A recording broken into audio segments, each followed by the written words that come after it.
அன்பர்களே, இந்த 2026 பராபவ ஆண்டு சிம்மராசி அன்பர்களுக்கு எப்படி இருக்குது அப்படிங்கிறத பார்த்துருவோம்.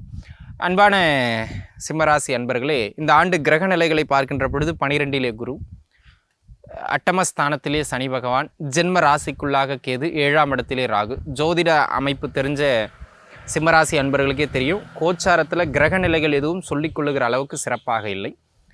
ஆக இந்த ஆண்டு வளர்ச்சி இல்லைங்கிறத முதல்ல நீங்கள் மைண்டில் ஓப்பனாக ஏற்றிக்கிடணும். இருந்தாலும் இது தசாபுக்தி நல்லா இருந்ததுன்னா ஓரளவுக்கு வண்டி ஓடிடும், கவலைப்பட வேண்டாம். சரி, நம்ம இப்போ இந்த ஆண்டு பொருளாதாரம் எப்படி இருக்கும், குடும்பம் எப்படி இருக்கும், ஆரோக்கியம் எப்படி இருக்கும், இந்த 3 முதன்மை செக்டாரையும் பார்த்துருவோம். பொருளாதாரம் இந்த ஆண்டு வெளிப்படையாக சொல்லணும்னா பொருளாதார ரீதியாக பெரிய வளர்ச்சிங்கிறது இல்லைங்க அன்பர்களே. நல்ல வேலை வாய்ப்பு கிடைக்குமானா வேலை வாய்ப்பு கிடைக்கும், ஓரளவு பரவாயில்லன்னு கூட அது இருக்கும். ஆனால் கொஞ்சம் வெளியூர்களில் வேலை வாய்ப்பு தேடுறீங்கன்னா அது ரொம்ப சிறப்பாக இருக்கும். ஏன்னா இந்த காலகட்டம் வெளியூர் வேலை வாய்ப்புகள் அமைகிற அமைப்பு உண்டு. சொந்த மண்ணில் சிறப்பான வேலை அமையுது, வெளியிலேயே ரொம்ப சூப்பரான வேலைன்னு கிடையாது, ஆனால் வேலைன்னு இருக்கும், வருமானம்னு உண்டு. அதே போல் வெளிநாடு முயற்சிகள் யாராவது பண்ணிக்கிட்டு இருக்கீங்கன்னா தாராளமாக இந்த காலகட்டம் முயற்சிக்கலாம். வெளிநாட்டு அமைப்புகளுக்கு இந்த காலகட்டம் நல்ல மேன்மைகளை தரக்கூடிய காலகட்டமாக அமைகிறது. அந்த விதத்தில் இந்த காலகட்டம் மிக மிக சிறப்பு. அதே போல் அன்பு நண்பர்களே, இந்த காலகட்டத்தை பொறுத்த மட்டிலும் தொழில் செய்து கொண்டிருக்கிற அன்பர்களுக்கு தொழில் ஓடும், பரவாயில்லைங்கிற நகர்வு இருக்கும், ஆனால் வளர்ச்சி இல்லை. ஒருவேளை நீங்கள் அதிக முதலீடுகள் போடுறீங்க, பொருளாதார ரீதியாக அகலக்கால் வச்சு இன்வெஸ்ட் பண்ணுறீங்கன்னா கடன் ஆகிறதுக்கு வாய்ப்பு அதிகம், அல்லது தொழில் மந்தத்தன்மையில் ஓடுறதுக்கான வாய்ப்பு அதிகம். ஆக தொழில் வளர்ச்சி இல்லை. அப்போ புதிதாக தொழில் ஆரம்பிக்கிறவங்க இந்த காலகட்டத்தில் தவிர்த்துக்கிடுங்க. ஒருவேளை சுய ஜாதக தசாபுக்தி என்ன சொன்ன மாதிரி வலுத்திருக்குன்னா சிறப்பு, பண்ணிக்கலாம், அது எந்த தடையும் கிடையாது. ஆனால் அதுவும் வலுக்கலைன்னா தவிர்த்து கூட நீங்கள் பண்ணிடக்கூடாது. ஆக தொழில் அமைப்புகள் இருக்கிறத வச்சு ஓட்டணும், அப்போ தான் பொருளாதாரத்தை மெயின்டைன் பண்ண முடியும். அதிகப்படியான செலவுகள், வீண் விரயங்கள், மருத்துவ செலவுகள், இந்த மாதிரி ஏதேனும் ஒரு தொந்தரவுகள்லேயே விரயங்கள் ஏற்பட்டுக்கிட்டே இருக்கும். கையில் எப்படி காசு வருது எப்படி போகுதுன்னே தெரியாது. அப்போ சிம்மராசி அன்பர்கள் மணி மேனேஜ்மெண்ட்டை கரெக்டாக பண்ணணும் இந்த ஆண்டு. இல்லைனா பொருளாதார ரீதியாக கொஞ்சம் இழப்புகள் அதிகமாக இருக்கும், பார்த்திருக்க வேண்டியது அவசியமானது, ரொம்ப கவனமாக நகரணும். அதே போல் அன்பு நண்பர்களே, இந்த காலகட்டத்தை பொறுத்த மட்டிலும் உத்தியோகத்தில் அவசரப்பட்டு வேலை மாற்றம் இந்த மாதிரிலாம் வேண்டாம். உங்களுக்கு நல்ல இடத்துல கன்ஃபார்ம் ஆச்சுன்னா மட்டும் வேலையை விடுங்க. அதே போல் உத்தியோகத்தில் பெரிய வளர்ச்சி, ப்ரமோஷன் அப்படிங்கிற மாதிரிலாம் ஒன்றும் கிடையாது.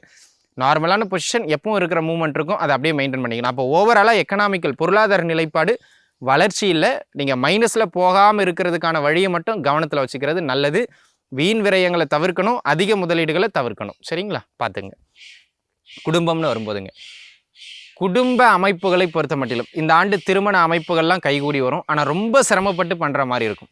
ஏன்னா 7ஆம் இடத்துல ராகு, 8ஆம் இடத்துல சனி. கல்யாணத்தெல்லாம் இந்த கோச்சாரம் தடை செஞ்சிடாது, ஆனால் அந்த கல்யாணம் அமைகிறதுக்கான சூழல், பொண்ணு பார்க்குறது, அங்கே பிரச்சனை வர்றது, இங்கே தடுமாறுறது, 10 பொண்ணு பார்க்க வேண்டிய இடத்துல 20 பொண்ணு பார்க்குறது, இந்த மாதிரியான சிரமங்களை அதிகமாக ஏற்படுத்தும். ஆக இழுபறிக்கு பிறகு கல்யாணம் முடியும். ஆஃப்டர் மேரேஜ் கல்யாணம் ஆனவங்களுக்கு பார்த்தீங்கன்னாங்க இந்த ஆண்டு சொல்கிற அளவுக்கு சிறப்பான அமைப்பு இல்லை. ஏற்கனவே ஒரு 2-3 வருடமாகவே சிம்மராசிக்காரர்களுடைய குடும்ப நிலை சிறப்பாக இல்லை.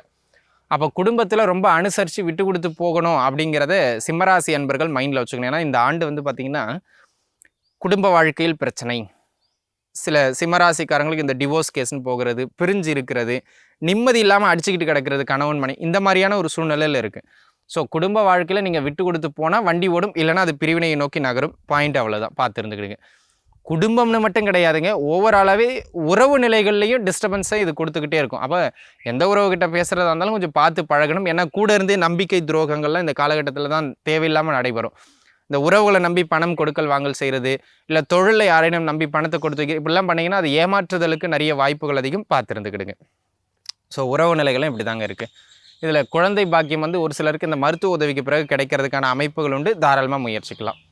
அதே போல் ஆரோக்கியம்னு வரும்போது ஜென்ம ராசிக்குள்ளே இருக்கிற கேது ஒன்று போனால் ஒன்றுன்னு எதையாச்சும் ஒரு தொந்தரவுகளை கொடுத்துக்கிட்டே இருப்பார். அடிக்கடி மருத்துவ ஆலோசனை பெறுற மாதிரியான ஒரு சூழ்நிலைகளுக்குள்ளவே நம்மளை தள்ளுவார். அப்போ ஆரோக்கியத்தில் மிக மிக மிக கவனம் தேவை அன்பர்களே. அதை மைண்டில் வச்சுக்கிட்டு ஓடுறது நல்லதாக. தொழில், பொருளாதாரம், வேலை, ஆரோக்கியம், குடும்பம்னு 5 முக்கிய அஸ்திவாரங்கள் சொல்கிற அளவுக்கு சிம்மத்துக்கு சிறப்பாக இல்லை. இப்படி சொல்கிறதுக்கு ஒரு ராசி பலன் தேவையாக நீங்கள் கேட்பீங்க. கோச்சார் ரீதியாக இல்லைங்கிறது தான் உண்மையான பதில், நீங்கள் என்ன கமெண்ட் பண்ணாலும். அப்போ உங்களுடைய சுயஜாதக தசாபுக்திகள் நல்லா இருக்குன்னா நீங்கள் நல்லபடியாக நகர்வீங்க, கவலை வேண்டாம். இஷ்ட தெய்வத்தை சரணாகதி அடைந்து வழிபாடு செய்யுங்கள். எல்லாம் வல்ல இறையருள் கைகூடட்டும். நன்றி, வணக்கம்.